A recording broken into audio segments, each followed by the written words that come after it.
Perkenalkan, saya Agung Pratama, dosen dari Program Studi D4 Kimia Terapan Fakultas Vokasi Universitas Sumatera Utara. Pada kesempatan ini, saya akan menjelaskan deskripsi salah satu mata kuliah yang saya ampu, yaitu mata kuliah pengantar kimia anorganik dengan metode DIA, Delivery, Interaction, and Assessment. Video ini dibuat dengan tujuan untuk memenuhi salah satu persyaratan sertifikasi dosen gelombang 1 tahun 2025, yaitu pernyataan diri dosen dalam unjuk kerja Tridharma Perguruan Tinggi, PDD UKT-PT, khususnya di bidang pengajaran.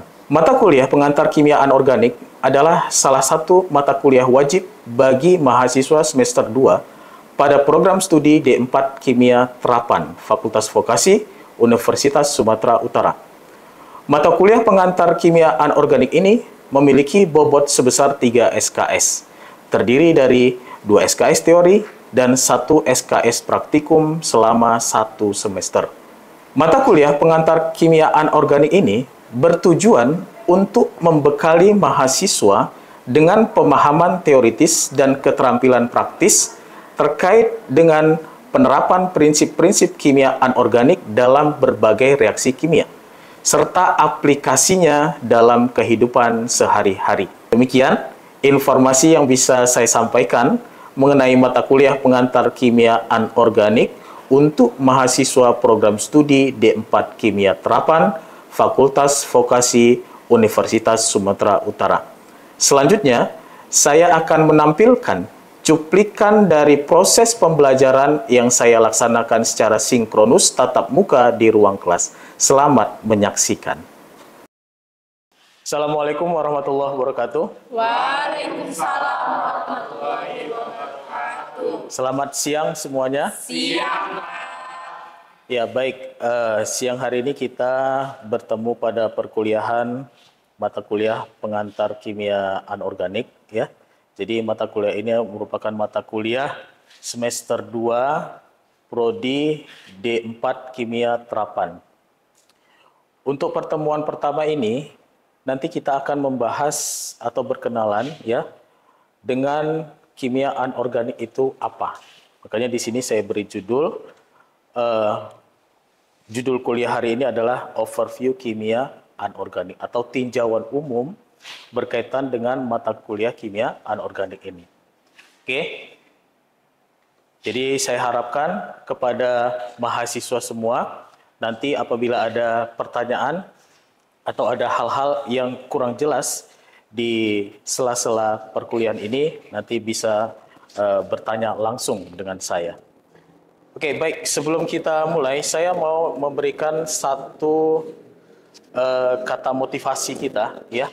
Motivasi kita dalam belajar. Di sini ada perkataan seorang ulama yang bernama Imam Syafi'i rahimahullah.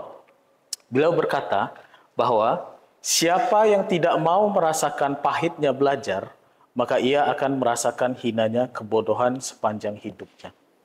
Jadi ini menjadi reminder ya bagi kita semua bahwa kalian ini adalah masanya masa belajar. Jadi manfaatkanlah masa belajar ini dengan semaksimal mungkin untuk menimba ilmu sebanyak-banyaknya ya, karena kalian ini sudah kuliah dan mungkin juga ada orang yang tidak seberuntung kalian mendapatkan kuliah di Universitas Sumatera Utara seperti ini. Jadi ini ya sebagai reminder untuk kita semua. Baik. Adapun capaian pembelajaran yang nantinya setelah mengikuti perkuliahan ini, nanti diharapkan ya, yang pertama itu mahasiswa mampu mengidentifikasi konsep dasar dan ruang lingkup kimia anorganik, termasuk perbedaan mendasar dengan cabang kimia lainnya. Nanti kita jelaskan bahwa kimia itu memiliki cabang-cabangnya lagi. Ada kimia anorganik, kimia organik, dan sebagainya. Kemudian capaian pembelajaran berikutnya adalah mahasiswa dapat menganalisis keterkaitan antara kimia anorganik dengan ilmu lain seperti ilmu biologi, fisika, lingkungan, dan material. Kemudian mahasiswa mampu membedakan karakteristik struktur, sifat fisik, dan kimia, serta jenis ikatan pada senyawa anorganik dan organik. Dan terakhir, mahasiswa mampu menjelaskan berbagai aplikasi senyawa anorganik dalam kehidupan sehari-hari, seperti dalam bidang industri, kesehatan, dan lingkungan. Jadi inilah gambaran nanti perkuliahan yang akan kalian dapatkan, ataupun kemampuan yang bisa kalian dapatkan setelah mengikuti perkuliahan ini. Adapun untuk mencapai capaian pembelajaran tadi, ada beberapa subtopik yang nanti akan kita bahas, diantaranya yaitu ruang lingkup kimia anorganik, hubungan kimia anorganik dengan ilmu-ilmu sains yang lain, kemudian perbedaan antara kimia anorganik dan organik, kemudian senyawa-senyawa anorganik yang penting, dan aplikasinya dalam kehidupan sehari-hari. Mungkin ini ya penjelasan awal berkaitan dengan apa yang akan kita bahas nanti. Selanjutnya, ya, saya mulai. Sebelum kita lebih jauh mengenal apa itu kimia anorganik, maka kita harus tahu dulu cabang-cabang ilmu apa saja yang ada di dalam kimia. Ya, kalau kita lihat di sini ada beberapa cabang ilmu dari kimia itu. Ya, di antaranya adalah kimia analitik, biokimia, kimia anorganik, kimia organik, kimia material, kimia fisik. Dan masing-masing cabang ini fokus pembahasannya itu nanti ada spesialisasinya. Nah, yang kita bahas kali ini adalah kimia anorganik, berbicara tentang senyawa-senyawa anorganik yang ada di sekitar kita, ya, dan bagaimana aplikasinya nanti senyawa anorganik itu dalam kehidupan kita sehari-hari. Jadi ini adalah cabang ilmu kimia, yaitu tadi ada beberapa cabang. Selanjutnya kita lihat, kalau saya bertanya, kira-kira kalau saya sebut istilah anorganik, apa yang terfikir dalam pikiran kalian? Bisa ada yang mengasih pendapat? Iya. Yang saya tahu kan Pak, perbedaan dari kimia organik dan anorganik. Kalau organik itu, kimia organik itu senyawa kimia mengandung unsur karbon, hidrogen, dan oksigen, dan juga nitrogen. Dan yang saya ketahui juga kalau kimia anorganik itu di luar senyawa yang tidak mengandung unsur karbon, hidrogen, oksigen, ataupun nitrogen, Pak. Iya, bagus. Jadi memang benar apa yang dikatakan kawannya tadi, bahwa nanti kalau kita lihat struktur kimia daripada senyawa organik dan anorganik itu dia berbeda.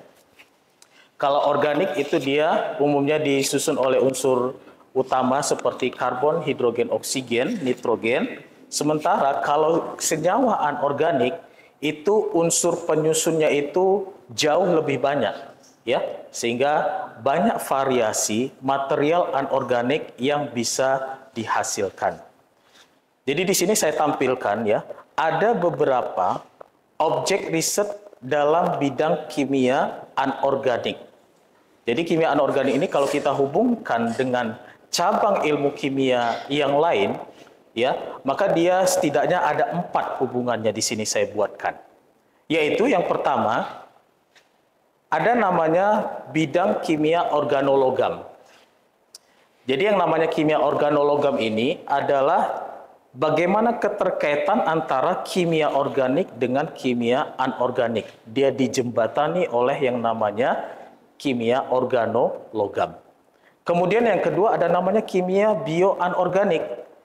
Kalau kimia bioanorganik ini adalah bagaimana hubungan antara kimia anorganik dengan cabang ilmu biokimia. Jadi kalau kita lihat ke makhluk hidup, ya, makhluk hidup itu sendiri kan tidak hanya disusun oleh senyawa-senyawa organik saja, tetapi ada juga senyawa anorganiknya. Walaupun jumlahnya sedikit, tapi yang sedikit itu vital dan berperan penting dalam kehidupan. Itu nanti dibahas dalam pembahasan kimia bioanorganik. Kemudian yang selanjutnya ada namanya kimia lingkungan. Ini dia membahas bagaimana senyawa-senyawa organik maupun anorganik yang berperan dalam lingkungan. Misalkan dalam pencemaran lingkungan, ya. Misalkan lagi senyawa organik yang ataupun anorganik yang berperan dalam remediasi lingkungan dan sebagainya. Dan selanjutnya yang keempat, setidaknya kimia anorganik ini ada kaitannya juga dengan kimia material zat padat, ya.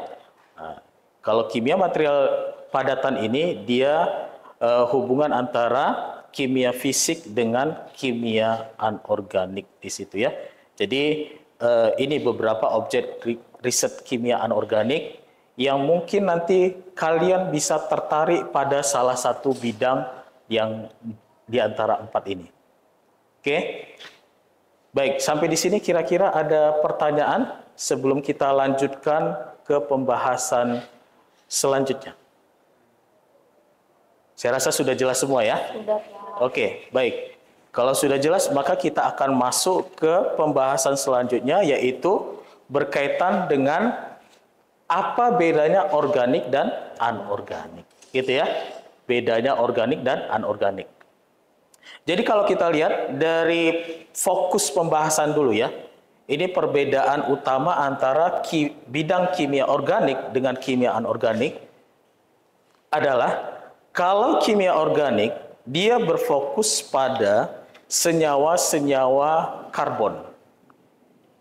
Yaitu senyawa karbon yang paling sederhana itu kita sebut namanya hidrokarbon. Dan turunan-turunannya, alkohol, eter, ester, aldehid, dan sebagainya, itu adalah objek pembahasan dalam senyawa kimia organik. Sementara kimia anorganik, pembahasannya itu cukup luas gitu ya. Karena kimia anorganik ini ya mencakup semua senyawa yang bisa dibentuk oleh unsur-unsur yang ada di dalam tabel periodik unsur. Ayo, siapa tahu? Ada berapa unsur yang ada di tabel periodik unsur yang sampai saat ini ditemukan? Ada berapa? 155. 150? Kebanyakan itu. 118 ya. 118 yang benar itu ya. Jadi 118 unsur yang sudah ditemukan sampai saat ini. Kalau kalian lihat mulai dari golongan 1, 2, dan seterusnya sampai golongan 18 itu jumlahnya 118 unsur. Jadi itulah objek pembahasan daripada kimia anorganik yang ya cukup luas kalau kita lihat ya. Oke, ini perbedaan dari sisi fokus pembahasannya. Kemudian ya dalam kimia organik dan anorganik, organik tadi kan karbon ya. Ternyata kalau kita lihat dalam bidang kimia anorganik, karbon itu juga dibahas, tapi bukan karbon seperti pembahas dalam bidang kimia organik. Misalkan sebagai contoh ya, unsur karbon yang dibahas dalam pembahasan kimia anorganik itu adalah yang berkaitan dengan alotropi karbon ya. Contohnya alotropi karbon itu adalah seperti grafen, fuleren ya, karbon nanotube dan sebagainya ya. Ini karbon yang dibahas dalam pembahasan kimia anorganik. Jadi dia berbeda. Pembahasan karbon yang dibahas dalam kimia organik dengan anorganik. Dan ini material berbasis karbon ya, terutama karbon anorganik ini banyak menarik perhatian ya di bidang nanomaterial ya, seperti superkonduktor ya, pelindung tubuh dan drug delivery. Oke. Ini perbedaan pertama ya. Selanjutnya kalau kita lihat perbedaan kedua antara organik dan anorganik yang dibahas, yaitu kalau kita lihat dalam senyawa organik dan anorganik itu terdapat yang namanya ikatan kovalen. Ini persamaannya ya, baik itu ikatan kovalen single bond, double bond ataupun triple bond ya. baik senyawa organik maupun anorganik. Kalau kita lihat di sini ya, ini ada beberapa contoh struktur senyawa organik. Yang di tengah ini adalah senyawa anorganik, dan yang paling kanan ini adalah senyawa organologam tadi ya. Baik dalam organik maupun anorganik itu ada ikatan kovalen namanya single bond, double bond, dan triple bond. Oke, bedanya apa kalau dua-duanya ada ikatan kovalen single, double, dan triple bond? Bedanya kalau dalam kimia anorganik terdapat ikatan logam-logam secara langsung dan ikatan antara logam dengan karbon. Dan hal itu tidak dijumpai dalam kimia organik. Dan bedanya lagi kalau kita lihat, dalam kimia organik, maksimum jumlah ikatan antara dua atom karbon itu dia 3. Yaitu dia terdiri dari 1 ikatan sigma dan 2 ikatan V namanya ya.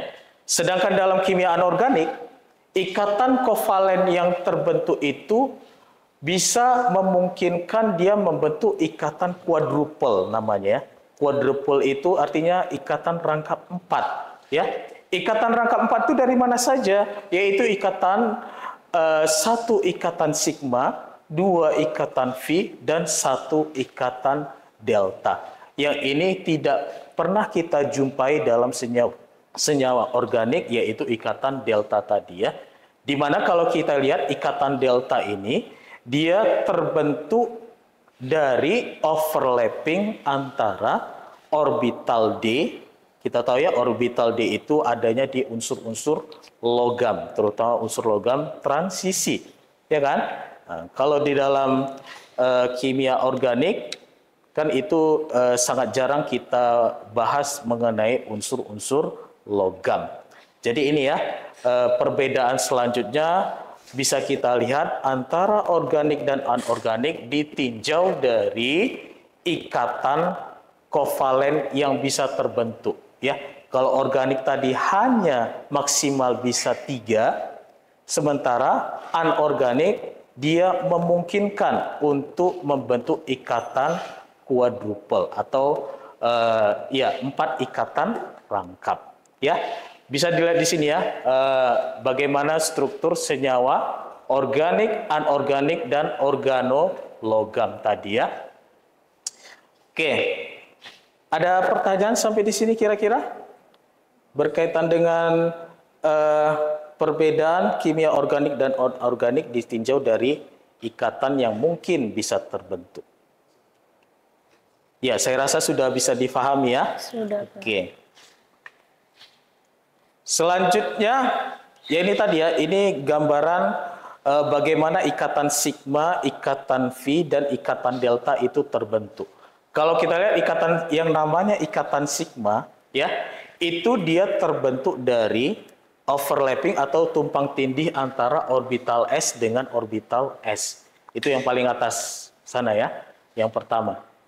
Kemudian ada ikatan V, itu dia terbentuk dari overlapping atau tumpang tindih antara orbital P dengan orbital P. Sedangkan ikatan delta, ini tadi dia, terbentuk dari overlapping orbital D dan orbital D. Ya, makanya dalam senyawa organik itu tidak pernah kita jumpai yang namanya ikatan delta, karena memang senyawa organik itu tidak ada unsur logam yang berperan dalam pembentukan ikatannya. Bahkan ya, ini ada penelitian terbaru ya, ada senyawa anorganik ya, yang dia itu memiliki ikatan rangkap 5 ya. Istilahnya itu adalah quintuple ya. Kalau tunggal namanya single, kalau rangkap 2 double, 3 itu triple, 4 itu quadruple, ini 5. Ikatan rangkap 5, quintuple namanya. Oke ya, walaupun ini jarang ditemukan, tapi setidaknya sudah ada penelitian yang menunjukkan bahwa ada suatu senyawa anorganik yang di dalamnya ada ikatan rangkap 5. quintuple istilahnya ya. Oke, baik. Ini perbedaan selanjutnya yang bisa kita lihat antara kimia organik dan anorganik. Kita lanjut berkaitan perbedaannya lagi ya antara organik dengan anorganik. Ini ditinjau dari atom hidrogen dan gugus alkil. Ayo, kalau saya tanya, apa yang dimaksud dengan gugus alkil? Ada yang tahu? Bisa memberikan pendapat? Gugus alkil. Gugus alkil tahu ya? Gugus alkil itu adalah alkana yang kehilangan satu atom hidrogen, itu namanya gugus alkil. Ya. Ya, kalau kita lihat di kimia organik, ya kita bahas dulu yang kimia organik. Bagaimana atom H di situ? Dia membentuk ikatan tunggal dengan karbon. Sementara dalam kimia anorganik, atom H itu selain dia bisa berikatan dengan atom lain melalui single bond, ya, atom H itu juga bisa berperan sebagai bridging. Dua atom atau lebih. Bridging tahu ya, bridging itu artinya menjembatani antara dua atau lebih atom. Ya, contohnya yaitu pada senyawa klaster logam. Coba kita lihat di sini. Contohnya di sini ya. Misalkan di sini kalau kita lihat, ini dia adalah senyawa B2H6. Kita sebut itu namanya diborana. Ya, kalau kita di sini ada atom H yang berperan sebagai bridging atom antara dua atom boron. Ya, ini namanya bridging dua atau lebih atom. Dan itu tidak kita jumpai dalam senyawa organik. Itu dijumpai dalam senyawa anorganik. Begitu juga gugus alkil. Gugus alkil ini misalkan ini ya, CH3, dia juga bisa berperan sebagai bridging atom untuk dua atom aluminium di sini ya. CH3 yaitu metil di sini ya, menjembatani dua atom aluminium. Itu namanya bridging atom. Oke, baik, sampai di sini kira-kira ada yang mau ditanyakan? Saya Pak. Iya, dipersilakan. Kan ini kan Pak perbedaan antara organik dan anorganik Pak. Di mana kita tahu tadi dari penjelasan Bapak, anorganik kan dia memiliki ikatan tertangkap yang 2, triple, baru itu yang 4 dan 5. Kenapa kimia organik itu tidak ada? Apakah ada kekurangan di kimia organik sehingga pembentukan ikatannya itu tidak bisa? Iya, baik, pertanyaan yang cukup bagus ya. Jadi sebenarnya kita kalau melihat antara perbedaan organik dan organik, ini kita tidak membandingkan mana yang lebih unggul dan mana yang lebih di bawah gitu ya. Enggak, ini kita membedakan pembahasannya yang berbeda gitu ya. Jadi tadi kalau dalam organik tadi kan berfokus pada unsur yang dibentuk oleh karbon tadi ya. Yang namanya karbon itu dia maksimal, dia membentuk 3 ikatan tadi ya. 1 ikatan sigma dan 2 ikatan V. Sementara pembahasan dalam senyawa anorganik karena dia mencakup semua unsur yang ada di dalam tabel periodik unsur, yaitu unsur logam juga di situ ya. Makanya tadi ada 1 jenis ikatan lagi yang muncul, yaitu ikatan delta. Ikatan delta ini dibentuk dari overlapping antara orbital D dan orbital D, unsur-unsur logam. Gitu ya. Oke. Baik, ini perbedaan selanjutnya antara organik dan anorganik. Selanjutnya, ya kalau kita lihat dari jumlah koordinasi ya, organik itu dia bisa membentuk koordinasi 4, sementara anorganik bisa 5, bisa 6, bisa 7. Bisa kemungkinan struktur yang dibentuk bisa lebih banyak, gitu ya.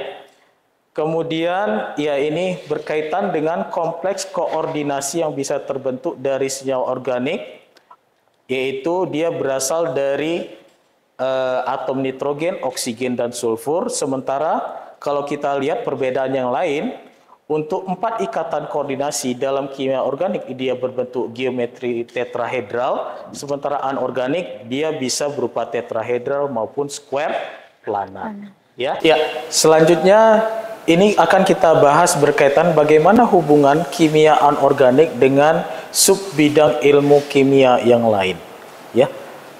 Pada dasarnya tidak ada pembatasan antara sub bidang dalam kimia, karena memang antara satu bidang ilmu kimia dengan bidang ilmu kimia yang lain itu dia saling berkaitan. Misalnya kita lihat dalam hal yang pertama dalam pembahasan asam basa. Di situ ada hubungan antara kimia organologam dengan kimia organik. Kemudian yang kedua, pada pembahasan reaksi oksidasi reduksi, spektrum atom, kelarutan, itu ada kaitannya antara kimia anorganik dengan kimia analitik.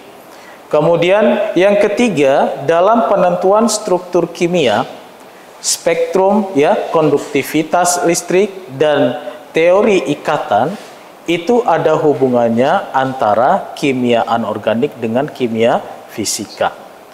Kemudian selanjutnya dalam pembahasan metaloenzim, metaloenzim ini adalah enzim yang di dalamnya ada unsur logam. Jadi itu dia berkaitan dengan ilmu kimia, yaitu biokimia. Dan yang kelima, katalis organologam. Ini contohnya bisa kita lihat dalam hal aplikasi bidang petrokimia dan senyawa polimer. Ini 5 hal, setidaknya ada 5 hal ya, yang ada kaitannya antara kimia anorganik dengan bidang ilmu kimia yang lainnya. Selanjutnya kalau kita lihat contoh-contoh senyawa anorganik dalam kehidupan sehari-hari yang sering kita jumpai, diantaranya adalah NH3 amonia, Cl2 gas klorin, TiO2 titanium oxide, H2O, HCl, nitrogen dioksida, Fe2O3, NaCl, silika, dan mineral-mineral alam yang lain. Tentu ini sering kita jumpai. Sebagai contoh misalkan NH3 atau amonia, ini kita jumpai sebagai bahan baku pembuatan pupuk urea. Cl2 itu kita jumpai dalam hal pembuatan natrium hipoklorit atau kita kenal istilahnya kaporit, Nah, ini beberapa contoh senyawa anorganik dan aplikasinya yang bisa kita lihat dalam kehidupan sehari-hari. Mungkin sampai di sini pembahasan perkuliahan kita pada hari ini. Mudah-mudahan perkuliahan hari ini bisa memberikan tambahan ilmu pengetahuan kepada kita semua, khususnya dalam bidang kimia anorganik. Sampai di sini ada pertanyaan sebelum kita tutup? Saya rasa sudah jelas semua ya. Nah, jadi untuk pertemuan selanjutnya nanti mungkin kalian bisa membaca buku-buku textbook berkaitan dengan kimia anorganik agar nanti pada pembahasan berikutnya nanti bisa kita ikuti dengan baik. Mungkin ini saja bisa saya sampaikan. Lebih dan kurang saya mohon maaf. Wabillahi taufik wal hidayah. Assalamualaikum warahmatullahi wabarakatuh. Waalaikumsalam warahmatullahi wabarakatuh. Selamat siang semuanya. Demikian deskripsi singkat serta cuplikan proses pembelajaran dari mata kuliah pengantar kimia anorganik ini yang saya ampu. Semoga dapat memberikan gambaran mengenai kinerja pengajaran yang saya lakukan, khususnya di mata kuliah pengantar kimia anorganik di program studi D4 Kimia Terapan Fakultas Vokasi Universitas Sumatera Utara. Demikian yang dapat saya sampaikan. Atas semua kekurangan dan kesilafan, saya mohon maaf yang sebesar-besarnya. Wassalamualaikum warahmatullahi wabarakatuh.